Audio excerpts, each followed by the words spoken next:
Here we go. Set up community. It's not asking. Call the meeting to order. Will the clerk please call the roll? Mark? Here. Cindy? Here. Nancy? Yes. Eric? Here. Kurt? Here. Jay? Here. Bob? Here. Okay, we have a full assembly today. We're in our new location at the Pradovich Building, and it's now time for the voluntary Pledge of Allegiance.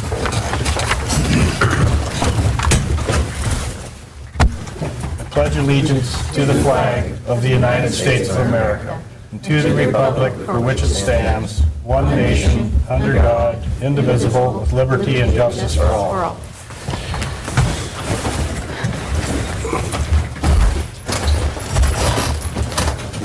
Okay, now time for approval of minutes, and that's assembly meeting minutes of April 4th, 2016. I'd entertain a motion to approve the minutes of that meeting.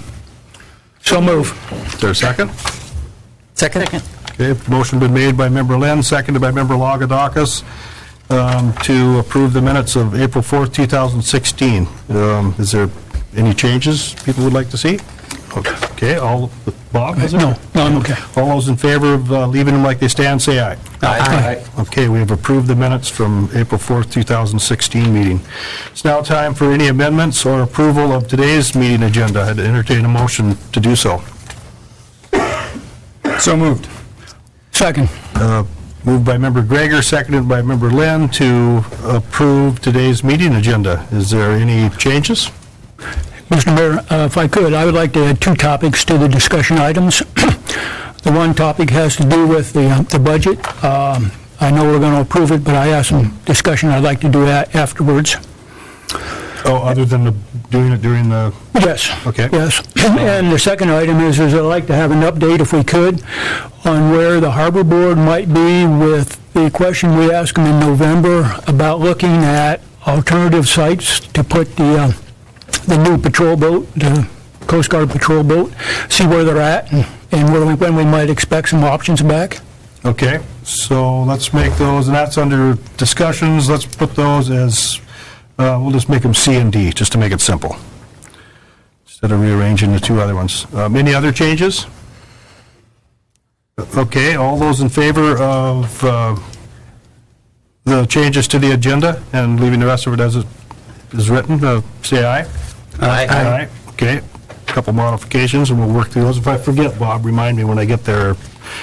Mindy, if you would. Okay, there's no public hearings today on the agenda. There's bid awards.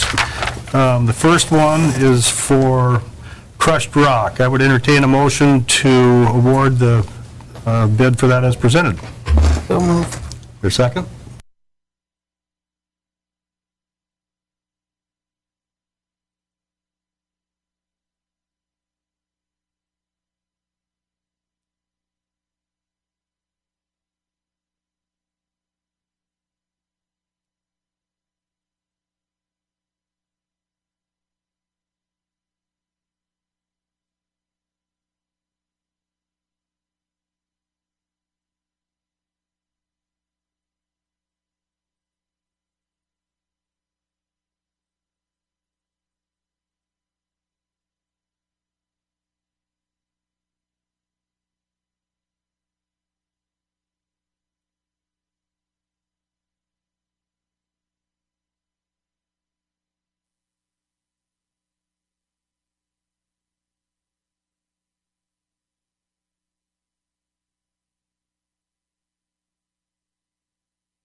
where they reduce it is going to likely be visits by the architect.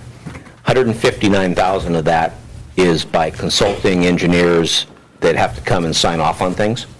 So mechanical engineering, abatement. So my guess is there's going to be a very little change to that number. In other words, they have to come at certain times during the project, and their backup is there. I don't think we're going to see much change in that. So that left about 125,000 coming out of Corey's visits, and the quick look at his 40,000 cut was the majority of it came out of those cutting back on his visits. So I didn't want to go deeper there because the Assembly was the one who asked for a proposal from Corey and let me know that you wanted somebody high-end here reviewing this project on a frequent basis. So I can't speak to what Corey would cut next if we went that way. We can obviously go back and ask for more. But Okay. Cindy, you had a question? I just wanted to thank Bob for asking the question, because I was thinking that the 44,000 would come out of the 90,000 contingency fund that we had for the borough, not for the project. So that, Yeah, I just so that everybody understands, there's more than one contingency yeah, fund. this is purely within the project itself. So we're not adding dollars to the project. That's money we set aside for things just like this. I don't like really getting into it day one, but again, I think the Assembly spoke pretty loudly when you said you wanted higher end observation and inspection on this project, and this provides that. Any other questions of the manager? Just noting the last page right here of the MRV Architect's analysis. You can see exactly like how much he's taking out of his travel budget, and they have it down to just down to the line here. It's pretty interesting to be able to see how well and how accurately he took out the $44,000, and you can see that there's not a whole lot of leeway, it seems, for him to be able to decrease it any further, and for less than 5% or maybe a little over 5% of the contingency budget for something that we can, for quality control and everything. I feel that would be it's a reasonable sum. If I may add, I'm very happy with Mr. Susort and his ability to manage his project, and inspect it. But his job is one thing. Having the architect come down is another level to that. Meaning, and I'd be reluctant to answer Bob's question any other way than I did without Corey being here and saying, okay, by the way, oops, this would cut, a lot. Again, I'm responding to the Assembly kind of wanting to have that higher level of inspection on this project. So. Well, it seems like if he's already trimmed 44,000, it's important, I think, to have someone with his expertise to be able to come down and sign off on crucial segments of the project as we go along. So, Yeah. Maybe we could end up skinning that number up a little bit more over the next year or 16 months. That's the hope. Like I said earlier, as we get into the project, we may find we don't have big problems that crop up. We might be able to, if it's awarded to Mr. Susort, he may come to us and say, hey, you know what, I can probably lower it a few hours. Corey may come back and say, I don't need to make that visit. I just can't do that now. We're just starting this thing off at the moment. And there's still the availability of staff to fill in some time if... That's our hope, is that we can use some of our staff to backfill and make up that 44 grand. We're not really short, but put it back in the contingency if we can. Sounds good. Any other questions about this bid award or contract administration award? Okay, will the clerk call the roll? Jay, Yes. Kurt, Yes. Cindy, Yes. Eric, Yes. Mark, Yes. Bob, Yes. Nancy. Yes. Okay, the passes 7-0. We have awarded the contract administration for the municipal building and police station. That brings us to visitors' views related to items on today's agenda. Is there any visitors in the audience who would like to speak to items on today's agenda? Okay, I see No interest in that, so we'll move to visitors' views unrelated to items on today's agenda. Anybody care to speak to that? Could you please step forward to the microphone, state your name and who you represent, and what you want to talk about. My name's Mike Woodworth. What I want to discuss is our new fledgling borough that we have now created some unintended consequences that you probably aren't all aware of. I'm a homeowner out at Frederick Point East.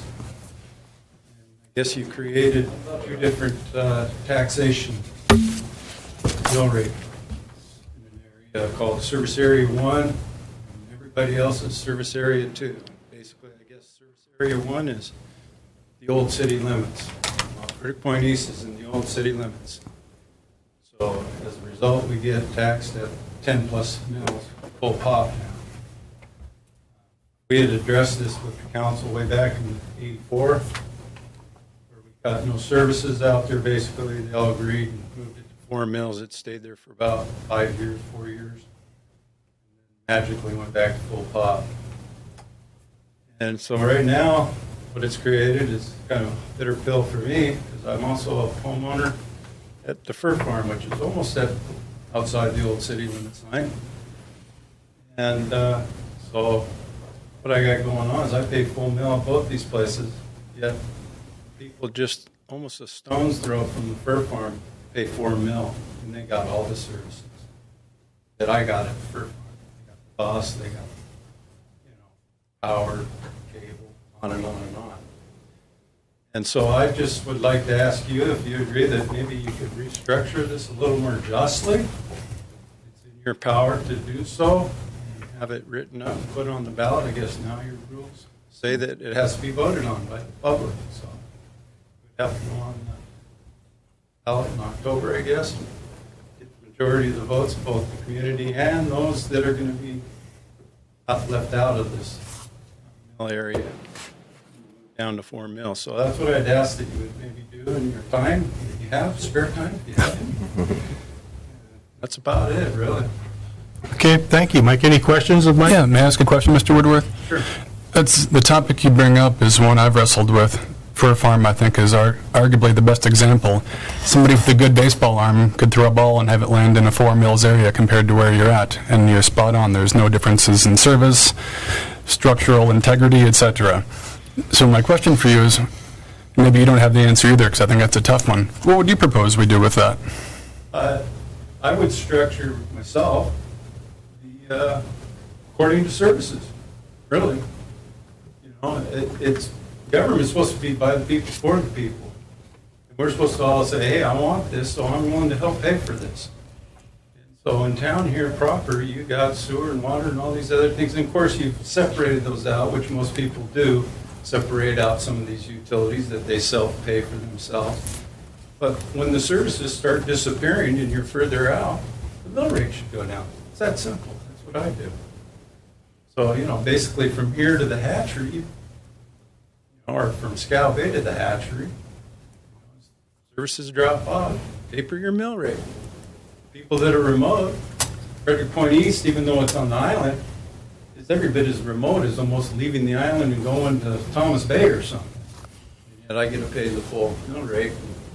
I doubt I'll ever see a service in my lifetime for it. Thank you, Mr. Woodworth. Appreciate it. Thank you. Thank you.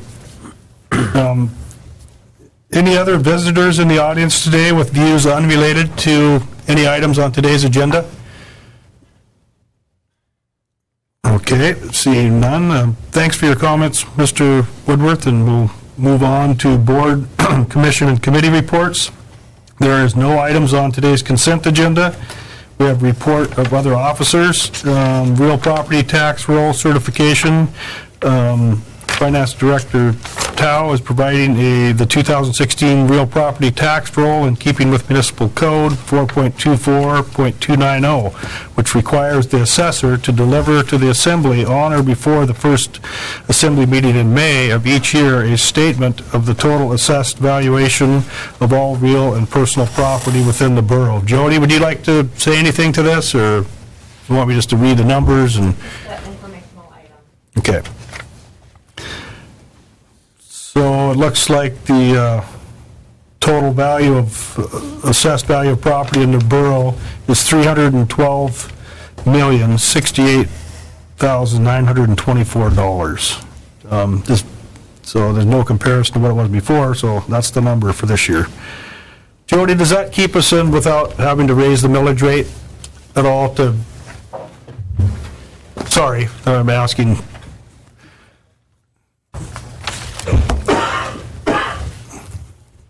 It does.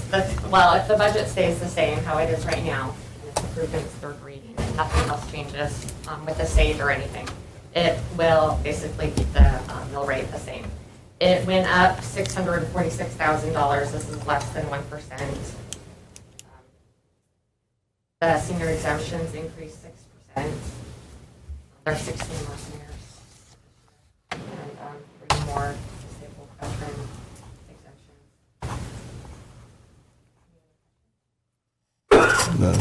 Nancy, do you have a question? Are these exemptions, these include exemptions besides the senior exemptions? This amount does, right here, this $42 million. Mm-hmm. Yes, it also includes. Okay, any other questions of Jody? Okay, seeing none, thanks Jody for explanation. Okay, next item on today's agenda is the mayor's report. Pretty short. We're still seeking letters of interest. There's only one position to fill in the borough, which is nice. It's the position on the hospital board. There's one vacant seat, and if a person puts their name in, they will serve on that board, if accepted, till October 2016. Letters of interest may be addressed to the borough clerk and emailed to dthompson@petersburgak.gov or mailed to Box 329, Petersburg, Alaska, 99833. Or you could drop them off at the new borough location, office location, and that's the PIA building at 15 North 12th Street. And another note here, the Borough Finance and Administration Office's relocation, and that also is at, has been moved to the PIA building at 15 North 12th Street, so until we're done with the building downtown. Another item on the mayor's report is the borough manager's evaluation. And myself and Assembly Member Lynn conducted Borough Manager Giesbrick's evaluation interview on April 14th, 2016. During which we reviewed the compilation of evaluations submitted by department heads, assembly members, and the manager himself. Myself and Assembly Member Lynn are prepared to make a recommendation to the Assembly unless Assembly members want to, at the end of the meeting, you can see we have an executive session scheduled if we want to go in and talk about the evaluation with the manager and us. So, what is the will of the Assembly?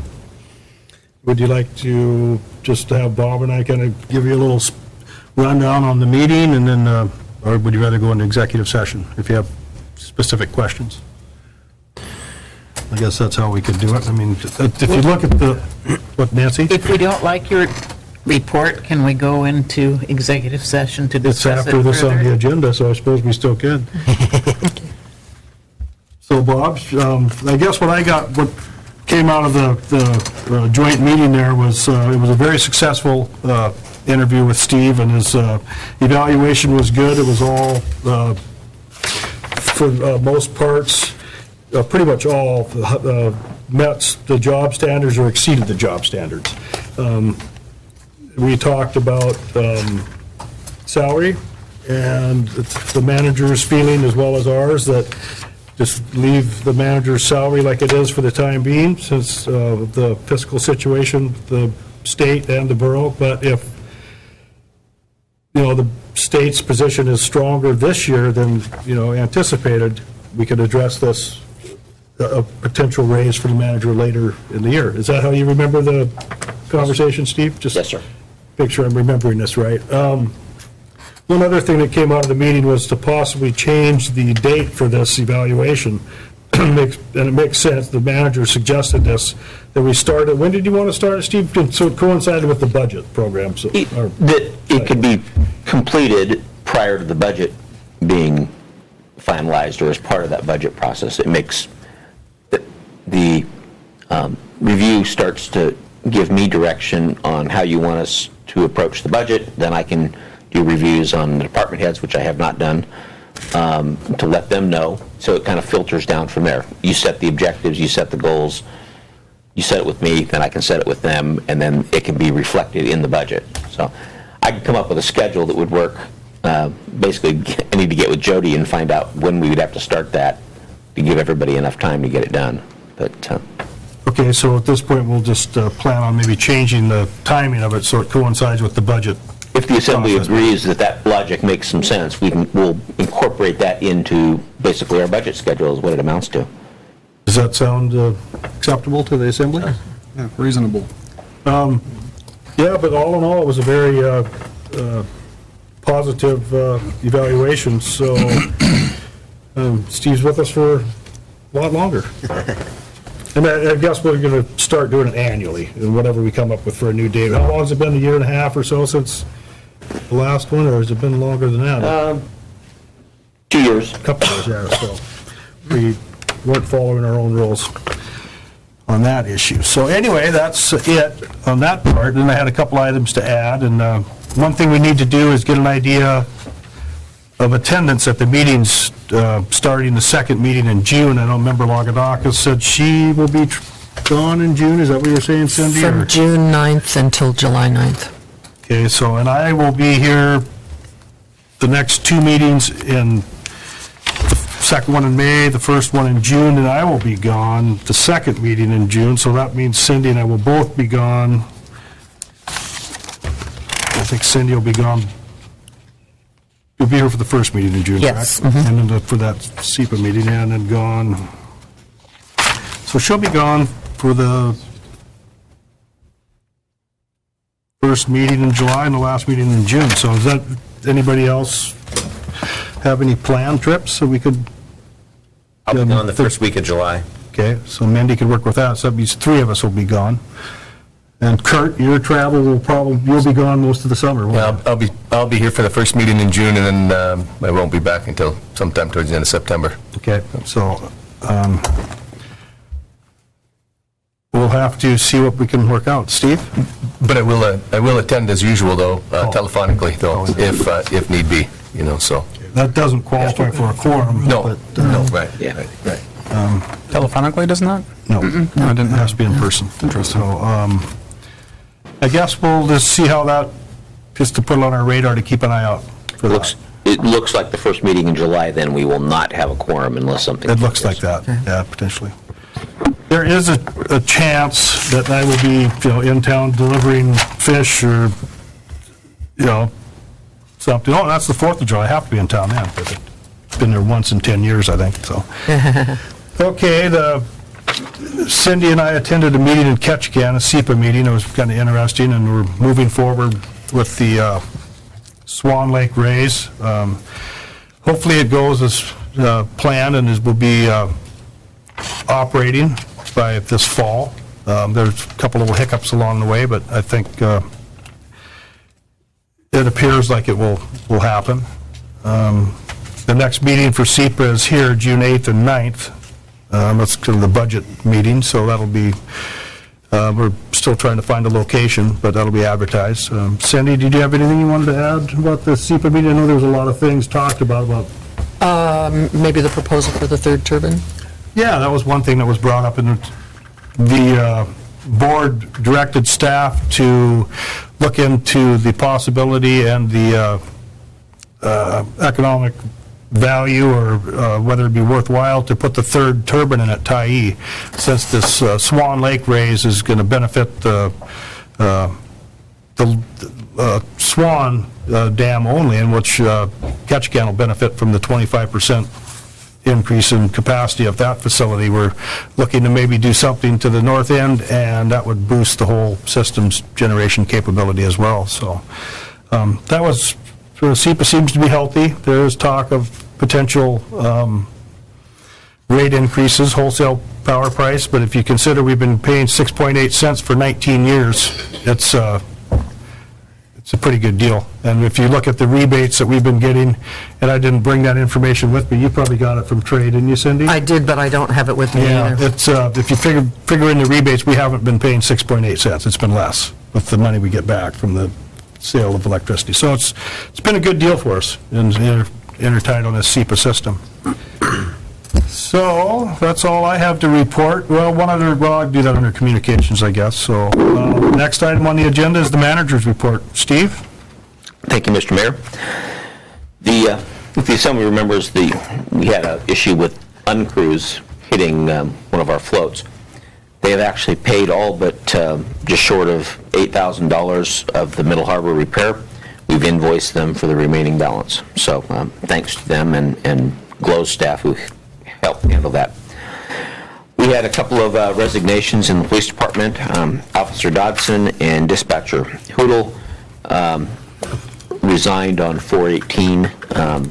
We're doing a search to fill the positions. Instead of a police officer and dispatcher, we're going to replace with one full-time dispatcher and a three-quarter-time dispatcher. Saves us a little bit of money, and it will reduce some police coverage, and we'll get some of the costs down as well. See how that works. The abatement on the old Muni building is scheduled to begin on May 2nd. We heard that the contractor is on their way and should be here this afternoon or this evening. So my guess is they'll start mobilizing, and we should start seeing them down there very shortly.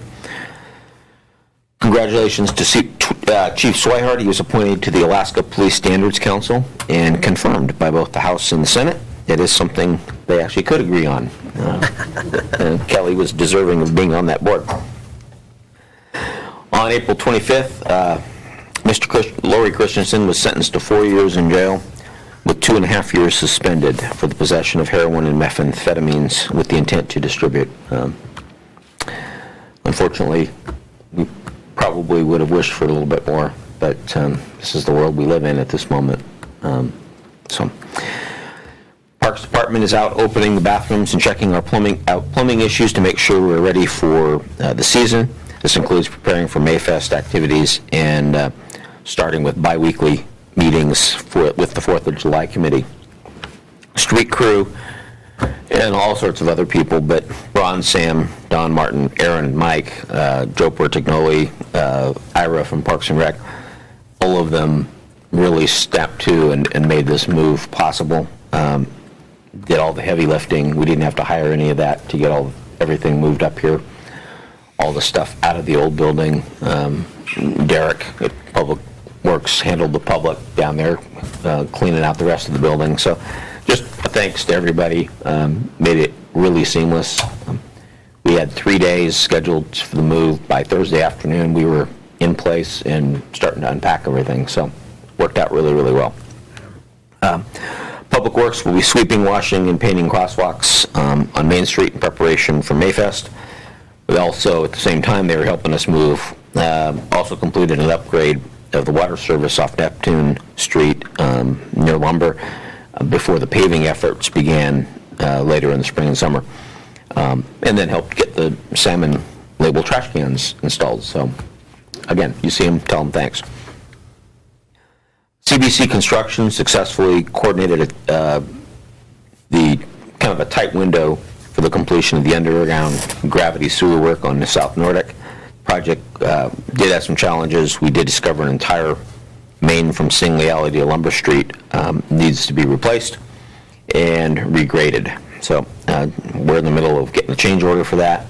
The contractor will return to Petersburg in June to finish the work on the upgrades to the 2 pump stations, activate the new force main in South Nordic, and abandon the old force main on the South Harbor Beach. So we're getting there.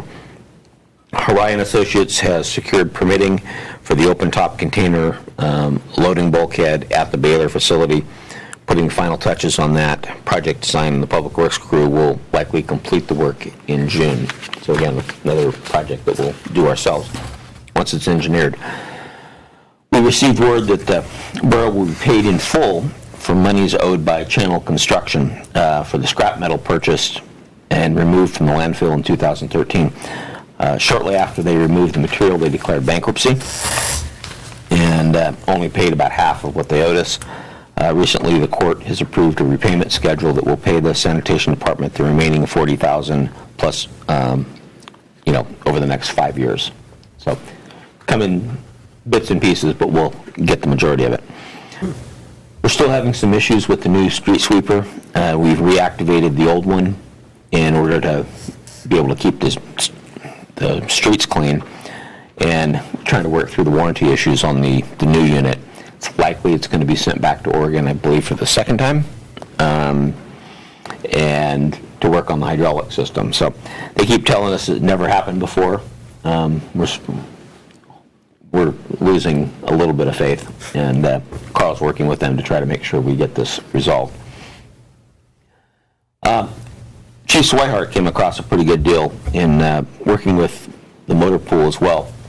NOAA is getting rid of 2 of their crew cab pickups that have very, very low miles. They'll basically, if everything goes as planned, they'll give them to us. If that's the case, we'll retire the 2 expeditions, turn these 2 pickups into police vehicles, and that money will not have to be expended.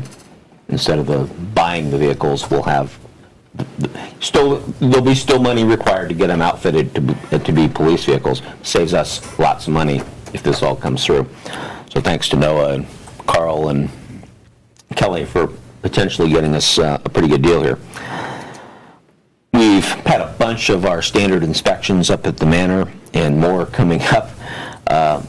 Simplex fire alarm inspection, state licensing inspection, the REAC inspection, Alaska Housing Finance Corporation inspection, and a Medicaid inspection, all at the manor, coming up either in the past month or so and coming up. So thanks to Sheila and her staff for working through all of that. As we've done the past few seasons, we're scheduling 6 window replacement elderly housing. Hopefully those will be installed by the end of May. Kind of just rotating those through to get those older windows out of there and more energy efficient in place.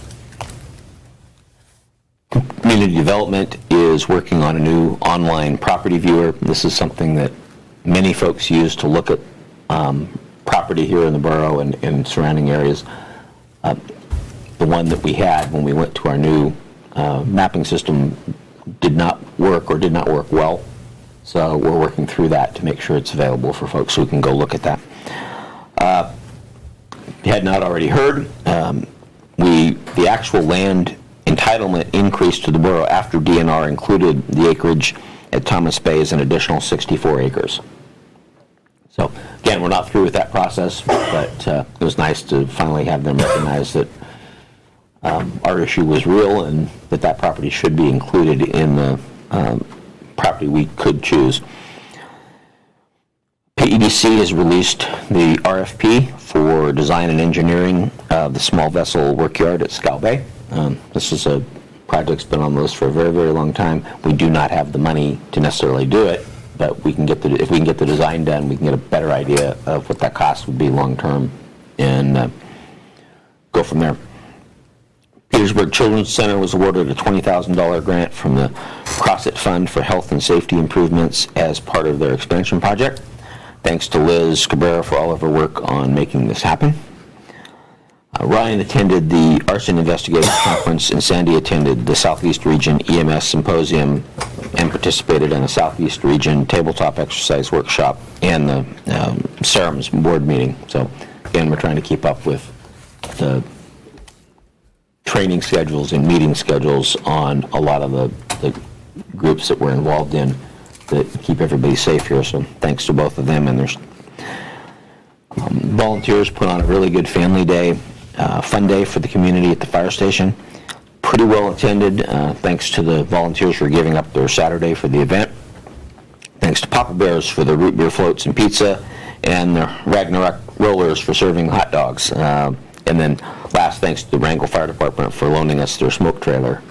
This has been an annual event and seems to be going really well in the community. The junior firefighter program ended at a couple days ago, end of April. Thanks to all of them who made the program a success. That include the kids involved as well as the adults and volunteers up there training. And received a great letter from one of our visiting trainers for the fire department. He was extremely complimentary of Ryan and Sandy and all of the volunteers he worked with during his time in Petersburg. So give a shout out to all of them. That's it, unless there's questions. All right, any questions of the manager on his report, Bob?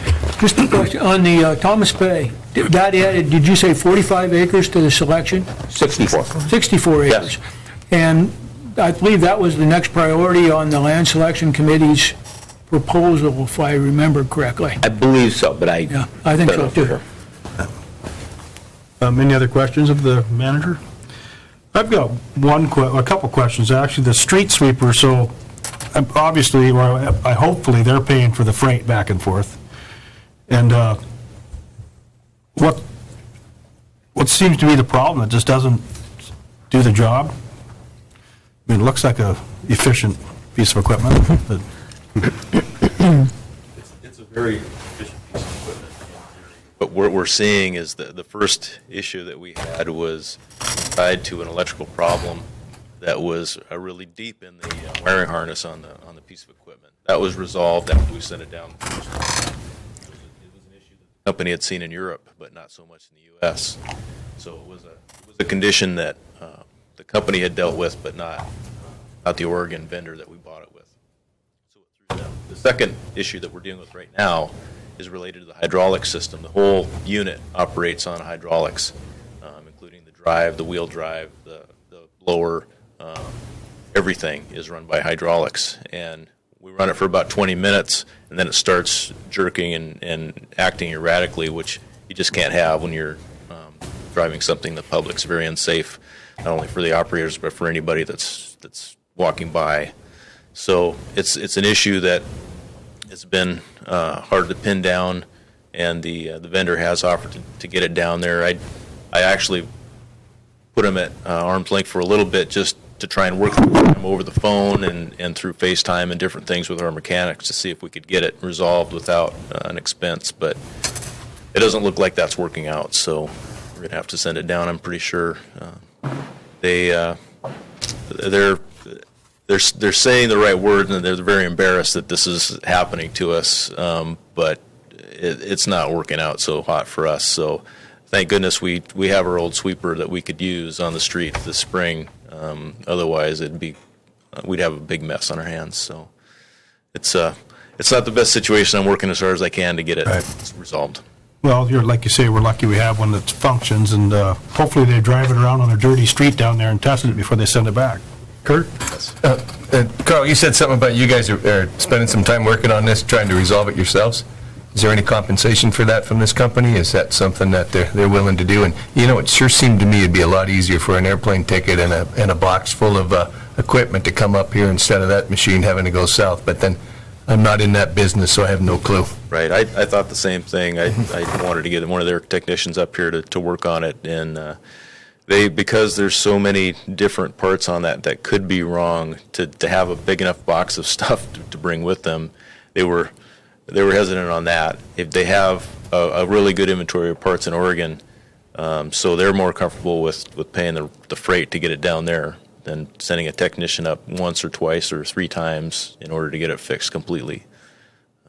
No discussion of over compensation for our time spent on these warranty issues yet, but it's getting to the point where their goodwill is, it got us so far, but it's time to get the thing on the road and get it working, and conversations are going to get a little more tense, I think, as this goes forward. Any other questions? There? Not for Carl, though. Oh, okay. Sorry. Well, maybe since you're there, Carl, I had one other question about the trucks that we're going to get from NOAA. They can be retrofitted to be police vehicles? Yes, I believe so. Yeah, they're crew cab pickups, like Steve said, very low miles, and it would be a really good opportunity for us to save thousands of dollars, tens of thousands of dollars. Yeah. Okay, good, thanks. Okay, Eric, you had another? Yes. Actually, I had a question for Chief Swihart. I just wanted to applaud you for getting onto the council, and I was curious as to what the benefits for the community would be for your involvement in the council.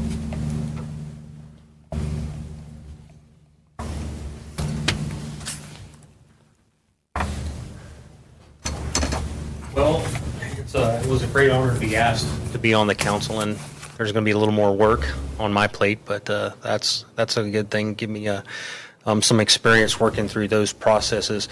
I think what it's going to do for the community is it's going to give me a direct link, or the community a direct link to police standards, and we are able to influence the standards of the officers, correctional officers, probation officers, how that whole system works. We're able to decide what training is needed, what training is available, how we're going to pay for that training through the police training surcharge that's collected. And it will also, with some of those direct links, I believe that we can share some of our challenges directly with the legislature and the governor that we're seeing here locally, and hopefully get some feedback and some help on those sorts of things. Thank you. All right. Thanks, Chief. Unless anybody else has a little question for him while he's up here, doesn't have to walk back and forth. Thanks, Chief.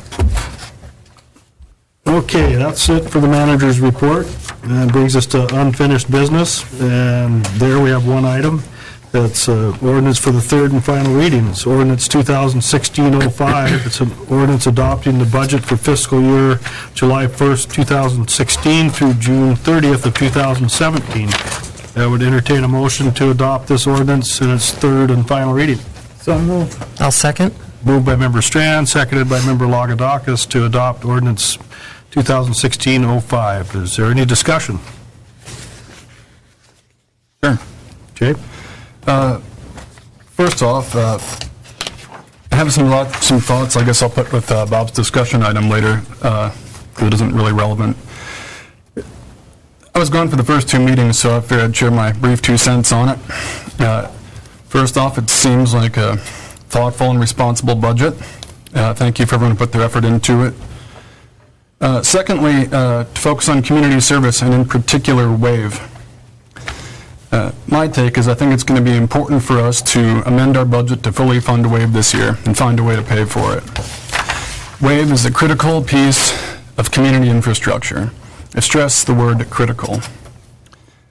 Further, they're the only agency who has stated that this request is a one-time request. This is not a long-term financial relationship they're looking for. I think that fits well with what the community service budget is designed for.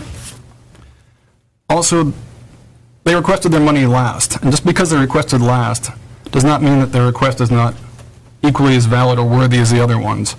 Reading over the information that Ms. Wooten presented to us, I see nothing missing from that. I see nothing that would prevent us from fully funding them this year. In short, I think it's going to be important for us to do it. Other than that, love the budget. Thanks everyone for their work. And I can kind of provide a second to that too, is that, you know, I feel we also need to fully budget WAVE for this year, you know, and you know, provide a second to Jay also, that noticing that that this is not something that we've established in the past, and you know, there are no intentions by the organization to ask for funding in the future. You know, being as this is just a single time request, I feel that, and I appreciate the $10,000 that was granted from mental health in order to be able to help them through this period. I feel that mental health has the ability to weather this storm better than WAVE does, and I'm loath to vote against the budget due to all the extra effort that has gone into it. You know, I know for the culmination of the year up until we approve it, but I feel strongly that WAVE needs to be supported because it is such an important aspect in the community. Kurt, can I ask a question of Assemblymember Castro? So where do you anticipate taking these funds from? You kind of alluded to the Petersburg Mental Health, so you're thinking about taking it out of their budget? I would. Is that the intent? I would have that proposed, yes. I would propose that we do take it out of the existing $75,000 that mental health has requested. So we remove the $20,000 from that. They're still looking at over $50,000 of funding, which is greater than any other community service aspect to this portion of the budget. And with their residual money they have saved up through 22 years of hard savings, I still feel that they have the ability to get through this short period of time, the single year, better than WAVE does. And so that would be a proposal and an option. So- Sorry. No, go ahead. So I guess at this point, if that's how you want to present it, you should make a motion and to that effect. And if we get a second, we can discuss that particular item. I think that would be the proper way to do this. Nancy, one comment before we... Yeah, I just have a question. Would we be amending it, or how do you do that? And if I could ask Jody, is there any funding, any place to find 17,000, 18,000 more for WAVE? Could you come to the microphone, Jody? First thing I guess we need to do is come up with the dollar value that we would need to fully fund WAVE. Would it be 20,000 more, Eric? Less than that. Yeah. Yeah. So they were asking in total, I believe, 46,000. 46,536. So they're looking for another 46 or 21,000. 42? I'm sorry, Jody, I didn't hear you. So they're 21? looking for another 21,000 because they've already been funded 25,000 Good. total. The general fund does have a contingency of 90,000, so you could lower that by 21,000. That's an option. We also have a surplus budget of 23,000, so you could just take it out of there, and then the surplus would be about 2,000. And you wouldn't have to decrease mental health budget requests. Jody, may I ask a question of that? So where would the surplus go? Would it just go into the general fund and then, okay. So in essence, that's an excellent place to be able to take the money from, as opposed to having to take it away from somebody else who's requested it. Okay. Okay, well, now that we have that information in front of us, how much more they need, which sounds like 21,000, I don't know if it's 21,536, which is what the request was 46,536. They were funded 25,000 so far in the proposed budget. So that's what the number would be. It would be another 21,536. So I guess we would need in my mind, we'd need a motion to amend this ordinance in its third and final reading to come up with those numbers, whether we get it from contingency money or 23,000 in the red in the budget, but that would be underneath that motion's discussion, I would think. Okay. So, Were you waiting on something, Bob? Should we? Yes. I was going to make a motion that we take reduce WAVE's, or PMHS down to 50,000, as they had last year.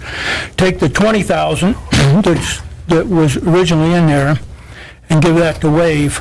That still puts them $1,000, $1,500 short, but and I'm not in favor at all of getting into contingency.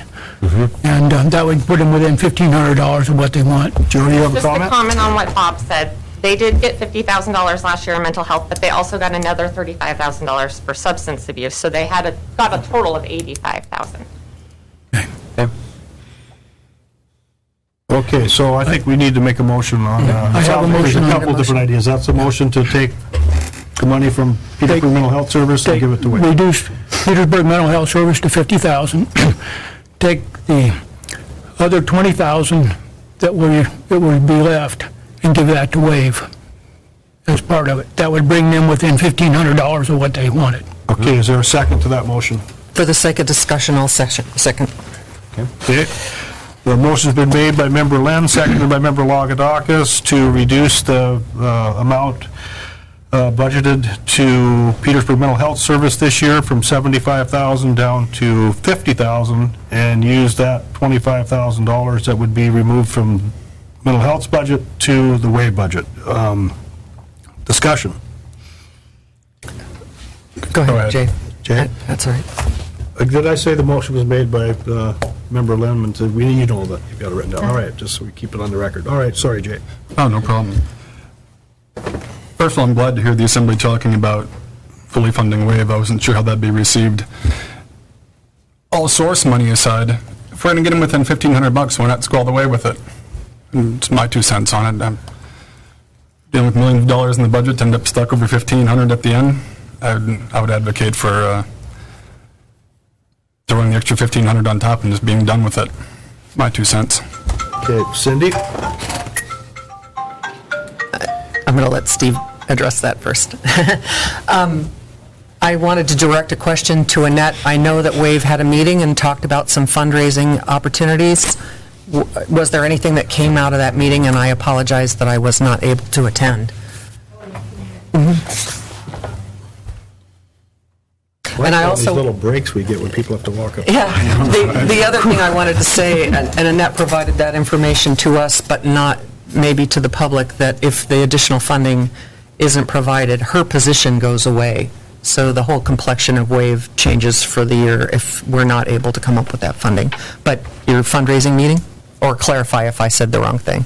Yeah, it was just a community discussion to try to come up to solve this problem. You know, the WAVE board has done a great job about trying to solve it, but I think more minds coming together definitely helps with the solution.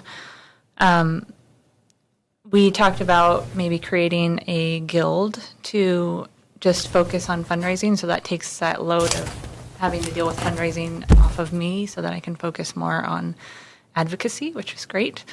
And I did actually get a call from Senator Stedman's office, and he's checked with Lori Morton just to be sure if there's any funding for this year, and she said, yes, there's no funding from the state this year, which was unfortunate, but I appreciate that they actually looked into it for us. So, you know, we're still looking into opportunities.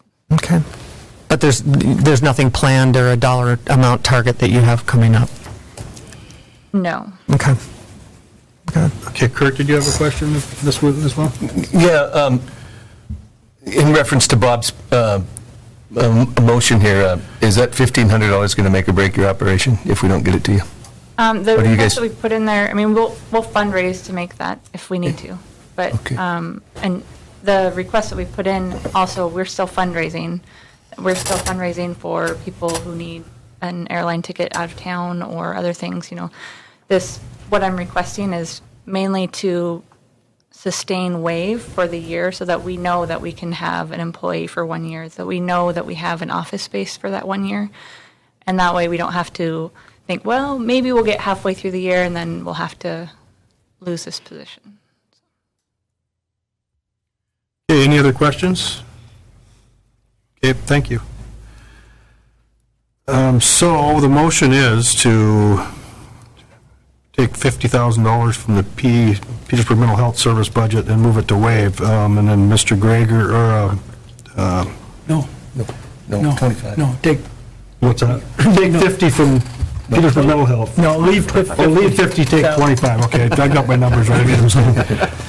Okay, so, and then Member Greger was talking about fully funding it, so if we're going to do that, if he wants to make a motion to amend the amendment for the full $26,536 instead of the 25, then we'd need to do that, either that or leave the motion, the amendment like it is. I'm confusing myself, but... Me as well, but I'm good. Okay, so that was just a discussion item. Any more discussion on the amendment to leave $50,000 in Petersburg Mental Health Services budget this year and take the 25 that would be removed from it and move that to WAVE? Any more discussion? Kathy's got her hand up down there. Kathy?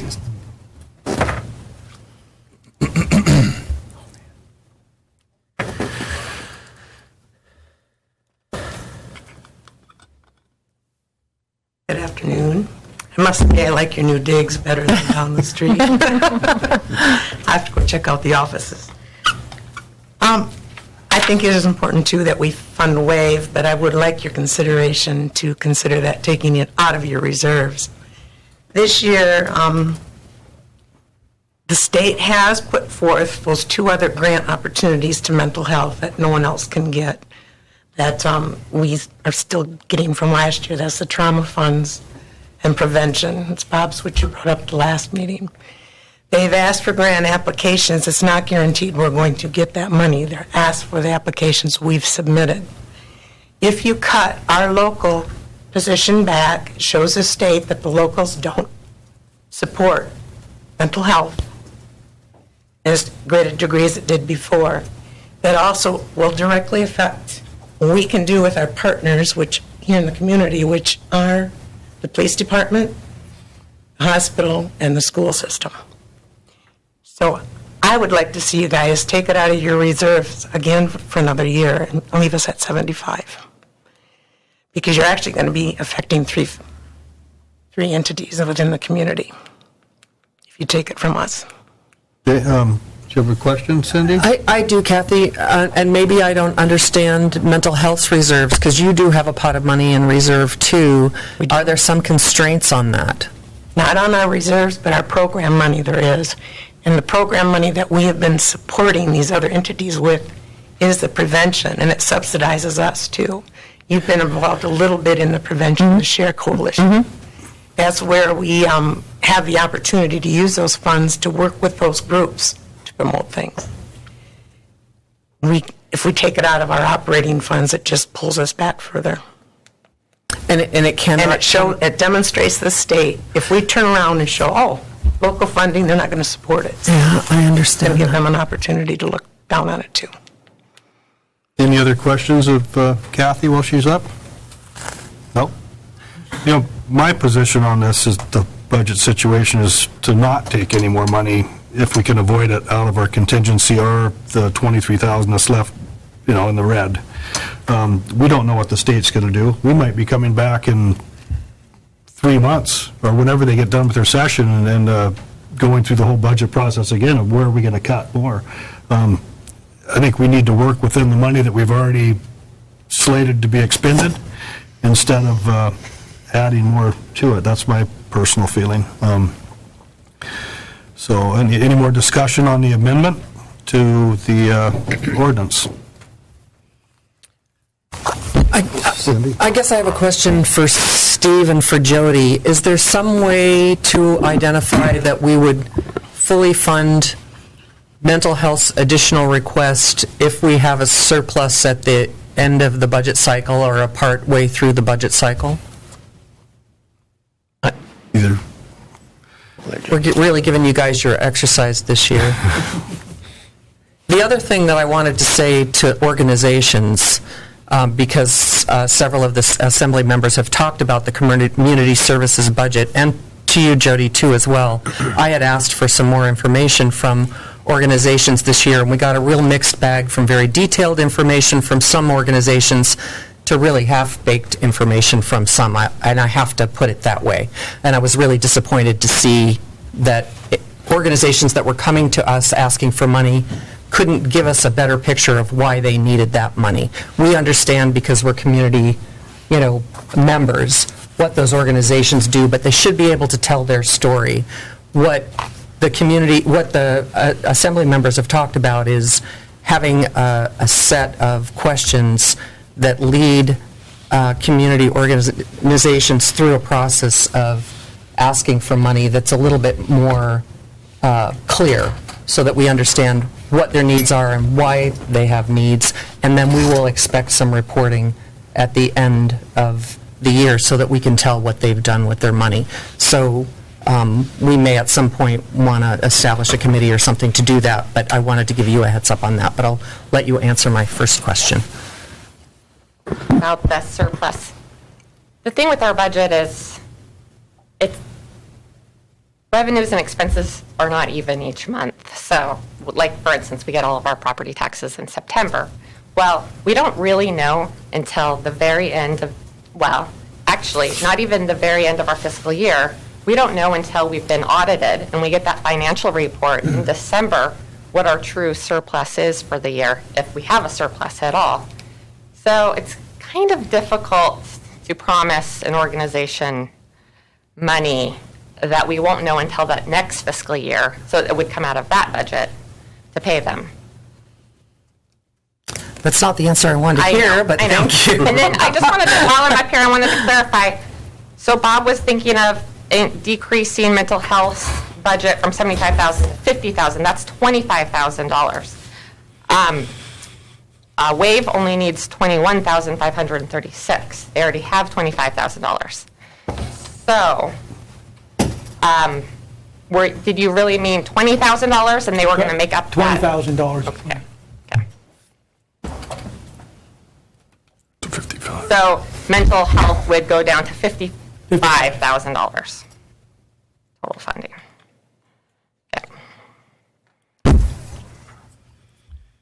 Okay, well, thanks for that clarification, Jody. And if the Assembly's good with it, we'll back up a little bit and we'll say that $20,000 will be taken from Petersburg Mental Health, moved to WAVE. Is that acceptable? It works for me. I mean, I just had the wrong number. So, Nancy? I'm not entirely sure it is acceptable, because Kathy pointed out if we cut their grant, it sends a signal that they're that much less important, and it lessens their probability of getting grants from the state. I understand that part, but my blessing I was trying to get from the Assembly was just the $5,000 dollar value instead of 25 okay. coming from Petersburg Mental Health and going to. Okay, so yeah, and I understand how that might. I guess I don't totally understand, but I could see how that would affect the state's feeling for giving, money, or how they judge, how much they can give if there's community support for a project or not. But just kind of halfway paying attention to what's going on in the state, just seeing how they're struggling with how they're going to cut money. They're going to be cutting money that's going to affect services dramatically. The one that comes to mind is the police budget, or for what they're lowering the level of a crime for you keep people incarcerated. It's going to save them $400 million, but what's that going to do to the people on the street? Like on the news this morning, the guy knows he can get away with $999, but not $1,000 before he gets convicted of something. Well, maybe he'll steal less. So anyway, it is a mess. Tough decision to make. Kurt, you have another comment? Yeah, that's exactly the same vein I was mining there too in my head, Mark, is that I don't think the state's going to look upon us as not caring enough about mental health in this community when they themselves are going to be reducing the mental health budget too in the state. I think they'll just look at us as being physically responsible, and I think this is going to be we've got another couple of really tough years to go. I think a lot of departments are going to probably be pretty upset with us. I think a lot of people are going to wish that we could go back 15 years when money was just flowing in, but I think we're going to have to start making some really hard calls, and I think this is the beginning. So anyway, I'm going to probably support Bob's amendment, and just simply because we need to distribute this money a little more evenly amongst the community and be more fiscally responsible. So, any more discussion on the amendment to? Let me see if I get the numbers right this time. Reduce WAVE Petersburg Mental Health Services grant from $75,000 down to $55,000, transferring that $20,000 to WAVE in this budget. So, okay, if there's no more discussion, will the clerk call the roll on the amendment? Jay. Yes. Bob. Yes. Cindy. Yes. Eric. Yes. Mark. Yes. Kurt. yes. Nancy. No. Okay, the amendment to the budget, which is just like I stated, to transfer the numbers, passes 6-1 with Assembly Member Strand voting in the negative. That brings us back to the ordinance, the budget as amended. And I'll not go over the numbers again because I'll probably get it wrong this time again, so we'll be going back and forth over that. So is there any more discussion on the budget ordinance as it has been amended? And then just one more thing, I was talking with Jody a little bit this morning about how the money, sometimes smaller amounts, just write a check. This year, if I'm not mistaken, Jody, you're going to, bigger amounts will be kind of just doled out as we go along? We're going to wait for the state to finish their budget before we... Right, so this might not be the last discussion on the whole budget. We'll see how the state comes out. So if there's no more discussion on the ordinance as amended, will the clerk call the roll? Cindy, Yes. Bob, Yes. Jay, Yes. Nancy. Yes. Kurt, Yes. Mark, Yes. Eric. Yes. Okay, the budget ordinance in its third reading has passed as amended. That brings us to item B under new business, and, no, that was old business. Now it brings us to new business. The first item there is ordinance 2016-06, an ordinance adding marijuana regulations to Chapter 604, alcoholic beverages and marijuana. I'd entertain a motion to adopt this ordinance in its first reading. So moved. Second. It's been moved by Member Strand, seconded by Member Gregor to adopt ordinance 2016-06 in its first reading. Discussion.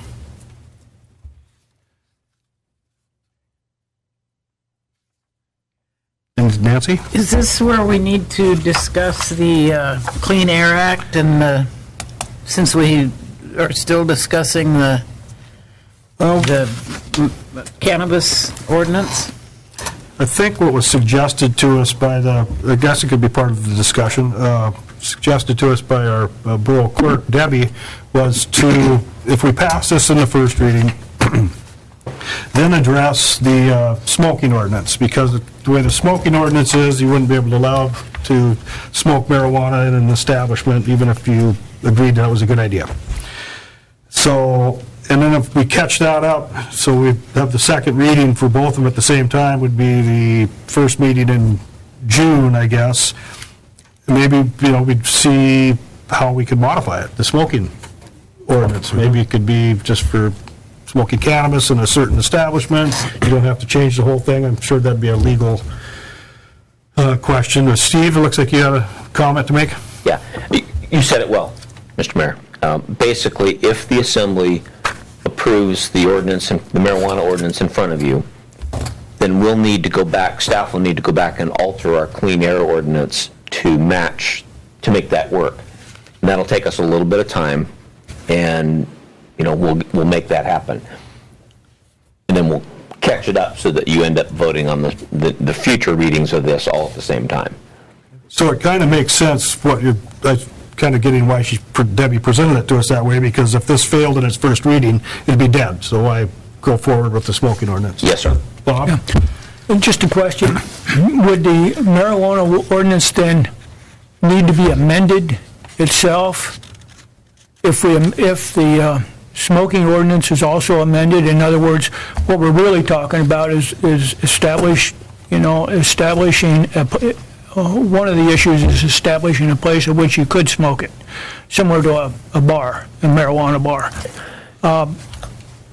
And I don't, maybe I'm wrong, but I didn't read that in this particular ordinance. Okay. This ordinance, if the marijuana ordinance, if passed, will allow, by not purposely excluding on-site use of marijuana at a licensed facility. So, unless you change that, if somebody opens up a retail location, they can smoke in, again, as long as it follows state law.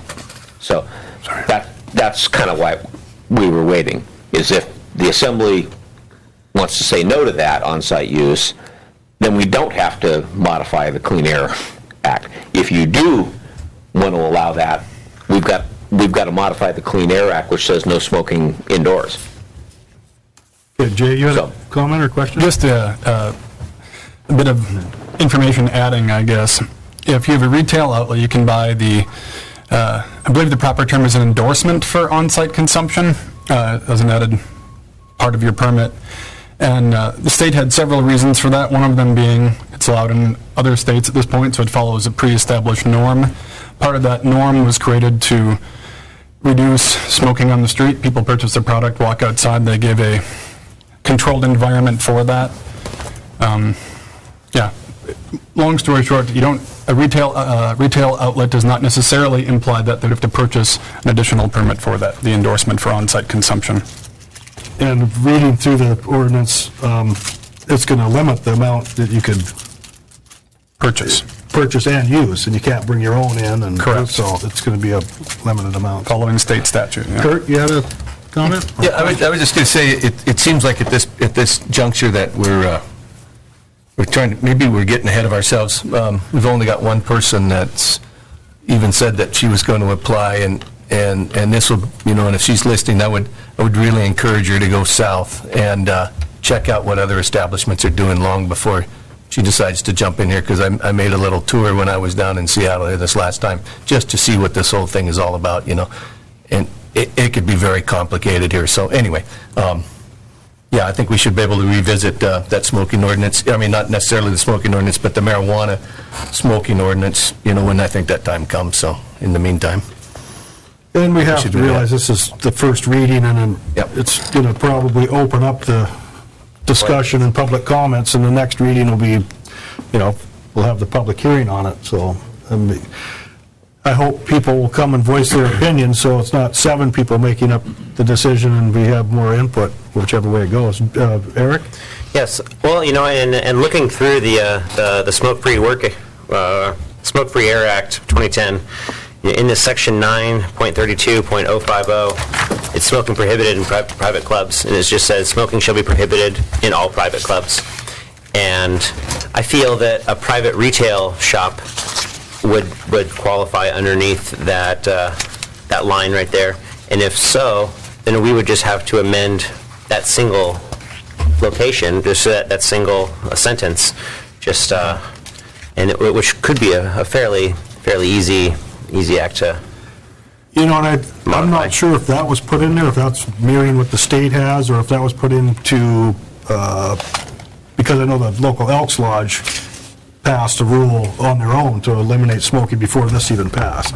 So, and I think the Moose didn't, so maybe that's what it refers to, but that could be as easy as that. Steve, do you have another comment? No, just, Eric's correct. I don't think it's a big change to our smoking ordinance, but it is a change, and, we want to run that by the attorney. We wanted to see how the vote would go today. That tells us whether to mess with it or not, and that was my question. Once we know that, We need to deal with we'll this go now in or later. and make the change or make a recommended change. Attorney looks at it, should be quick and painless, and then the next time we bring that back, we'll bring back the smoking ordinance, if that's how it goes, for the assembly to vote on, and then we'll have them synced up to try to have them both voted on at the same time.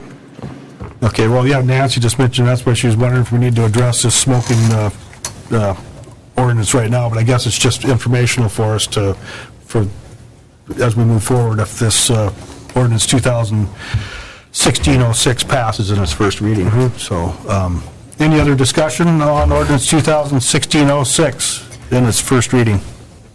Eric? Yeah, I see no reason to hold back the adoption of this ordinance unless there's by working around the Smoke-Free Air Act, unless, of course, we have business people who are interested in including this into their business model. And I feel that if we are able to open it up, and maybe it would give more options to those business people to in order to create a business plan that, perhaps they'd have to build another room upstairs or have to work ventilation into the construction of their new facility. And if we were to initially say that there's no smoking on premises, and then even though it would be convenient for us to be able to say it afterwards, a year later maybe they've already done all their construction, and then they're going to have to put another $50,000 in order to beef up their ventilation and create a separate room or something especially for that. I don't know. I just feel that we need to get this onto the streets as soon as possible, just to allow the entrepreneurs in town an opportunity to get on board with this. Okay. Any other discussion on this? Member Walherder mentioned that there's only one person that's actively applying for a on-site smoking permit, but maybe that would change if, maybe there's more people interested. They're waiting to see if it's even available to them, whether, which way this ordinance goes. So if there's no other discussion, will the clerk call the roll? Mark? Yes. Cindy? Yes. Bob? Yes. Nancy? Yes. Kurt? Yes. Eric? Yes. Jay? Yes. Okay, ordinance 2016-06 passes unanimously in its first reading. And that moves us on to another ordinance, 2016-07. This is an ordinance adding fines for marijuana violations to Chapter 1.16, General Penalty and Interest. I'd entertain a motion to adopt this ordinance in its first reading. So moved. Second. Okay, moved by Member Castro, seconded by Member Greger to adopt ordinance 2016-07 in its first reading. Discussion? Jay? Yeah, in short, it seems pretty straightforward. Thanks to the people who put work into that. Definitely going to be voting for it. So, okay, it's just pretty simple for the listening audience. It's just the fine, the way the fines would be organized for violating marijuana laws. Kurt? One thing that I might add is this is on the Borough website, so if the listening public wants to read it themselves, they can go ahead, and if they've got any concerns or interest in it for the second reading, they can come and testify, so. Yeah, thanks for adding that. Yeah, it's all available. All this information is available online or at the Borough offices, so. Any other discussion? Clerk, call the roll. Nancy, Yes. Mark, Yes. Kurt, Yes. Cindy, Yes. Bob, Yes. Jay, yes. Eric. Yes. Okay, ordinance 2016-07 passes unanimously. That brings us to item 16 on the agenda, communications. I had a message, as you know, we've invited many dignitaries to Mayfest, and got a call from the Lieutenant Governor's office last week informing me that Lieutenant Governor Malott won't be able to make it just to the ease of travel. He's doing a lot of traveling around Mayfest, and he won't be able to make it. He's sorry he can't make it. He had a good time when he was here last year. The governor is still hoping he can attend, but they might be in Juneau going through a lot worse things than we're going through right here. So, any other communications by anybody? Okay. Seeing none, that brings us to assembly discussion items. Southeast Conference, and Vice Mayor Lagadakis requested that the local Southeast Conference Committee present some kind of a status report at the next assembly meeting or the May 16th meeting, so we could kind of get a feel for how the planning's going. I know it's a big endeavor, so I imagine they'd be working with Shelley Wright from the Southeast Conference. Yeah.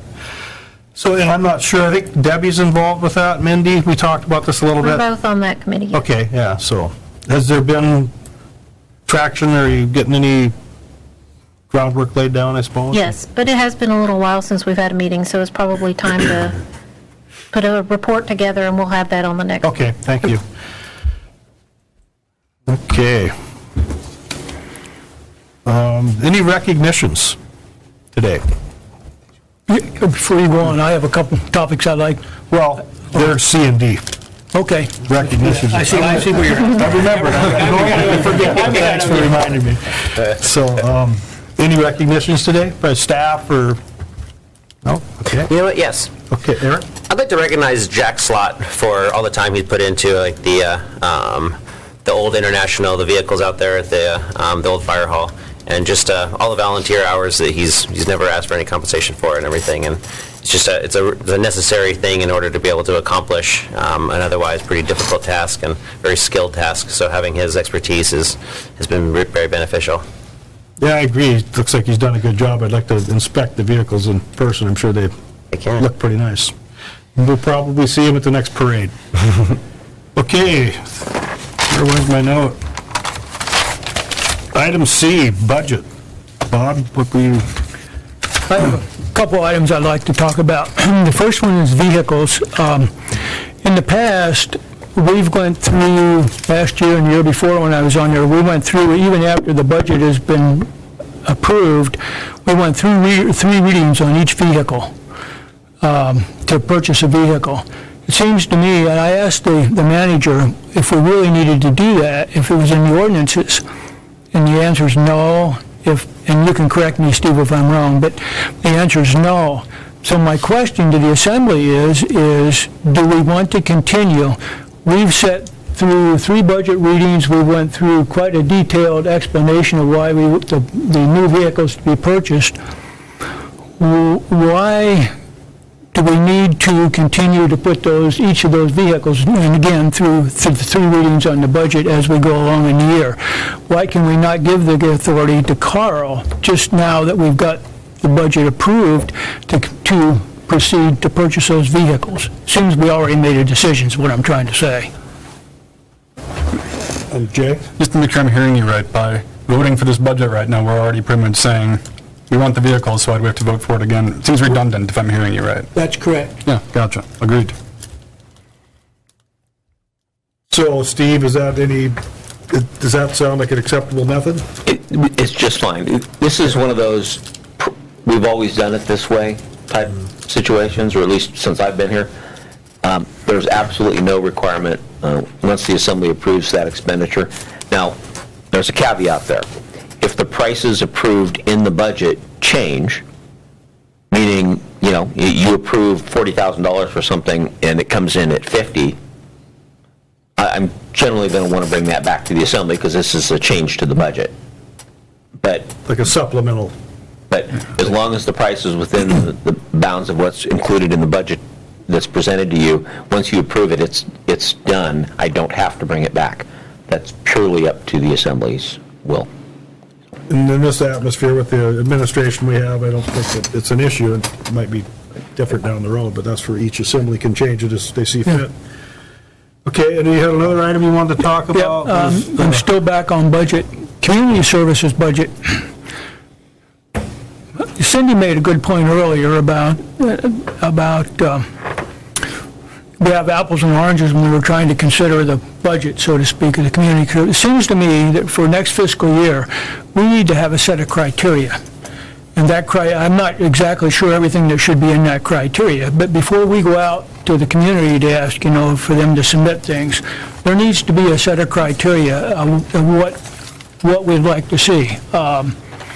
And as I see it, we may even want to go to the point of establishing a top value, which we'll go with. I don't know. But as part of that is what information are we going to accept and to allow, for instance, the staff to put that on the agenda. I would like to see, so we can compare budgets. Right now you really can't. I'd like to see at least some financial information and so that we're able to look at it across the board. And I know there's a whole bunch of other criteria which I don't have the thoughts in mind, but I really would like to see for the next go-around fiscal year, 16, 17, 18 budget, something to that order. And anybody else can add to, or, talk about what I'm thinking. You're basically just reiterating what Cindy said, have some kind of a, doing an application process. Yes. Yes. The needs and want, and reasons why and what you're going to use it for. Right, and even to the question what we will or won't accept, maybe, I don't know, but I haven't given it that much thought, type of thing. Jay, you have a comment? I completely agree with Bob and Cindy on that. Every other layer of our budget has been thoroughly vetted by department heads, Jody, Steve, etc. And this isn't the fault of the people applying for community service money, just they apply, and then it comes to us. It really has no layer of vetting in there, and it can make for, it feels discriminatory, and it could be capricious to the will of an assembly down the line. I think it could be much better long-term for people in the community service portion of the budget to have a structure they can follow that better allows an assembly to make an informed decision. So in short, I agree. Steve? If I may, Bob, would you also want to include like the chamber, which is funded through transient room tax? Yes. Okay. Okay, so that would be if something we'll have to take action on at a future meeting, if the staff could come up with some kind of a scenario or some kind of a... We will take care of this and get it in front of the assembly at the right time for you guys to approve and all. Okay, And I'd be happy to work with them if you wish. Bob, any more on the budget? No, that's all I had on the budget. I do have, in November, we had a discussion about the new Coast Guard cutters, and since then, I know that Mark's had some conversations with the Admiral and so forth. But right now, we have nothing really to offer. We don't have anything on the table other than what's there. And we had asked in November for the Harbor Board to come back with some options of what we might be able to do to help enhance you know, them moving one of the new cutters at least here, but I haven't seen anything. So have we done anything, Kurt, or where are we at? You know, I have not heard of anything that has transpired in that direction. So Gloria Ann, I think, is still in the air coming home, so yeah, she's going to miss this meeting. So I will. I'll bring that up with her though, and make sure that it's on the agenda at the next Harbor Board meeting, and they can start having that discussion. And I think part of the confusion, I don't know if confusion is even the right word, you reach out and you ask the Coast Guard, you know, what the criteria they're using, and they don't really answer that question. You know, the most recent answers that we've gotten about them moving a new cutter here is, well, the Ketchikan's getting the first two in 2017, I think it is. We know that, and then there's going to be 4 more. And they kind of like the idea of housing them in pairs just for efficiency. So, and that's about it. But I understand they have had ask engineers to look at depths and soundings and stuff like that, even in Petersburg. So, yeah, it's something we need to keep abreast of. So if the Harbor Board could reach out and... Right, and I think at some point it'd be good to go back to the Coast Guard with a formal letter with your discussions and where they come up with, et cetera. Exactly. I think it might be better done through the federal delegation back in D.C., you know, so, you know, I don't know if it's worthy of a trip to go back there and talk to them in person, or maybe not to start with for sure, but there's been communications with Brad Gilman back there already through the manager. So, Steve, do you have anything to throw in? Just that was going to add that Brad had suggested that, you know, at a certain point in time, or probably not too far from that, we should probably seek legislative action, meaning a little, rather than working through the Coast Guard, actually going the other way and working through our, you know, senators and representative to say, hey, we want you to help make this happen.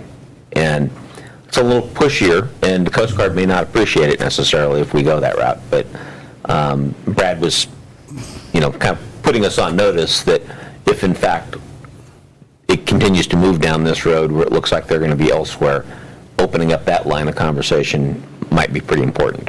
Might be the only way to get a accurate answer from the Coast Guard. So, nothing else under assembly discussion items. We've already gone through recognitions. We don't need the executive session, it doesn't seem, so that brings us to entertain a motion to adjourn. So move. Is there a second? Second. Okay, all those in favor say aye. Aye.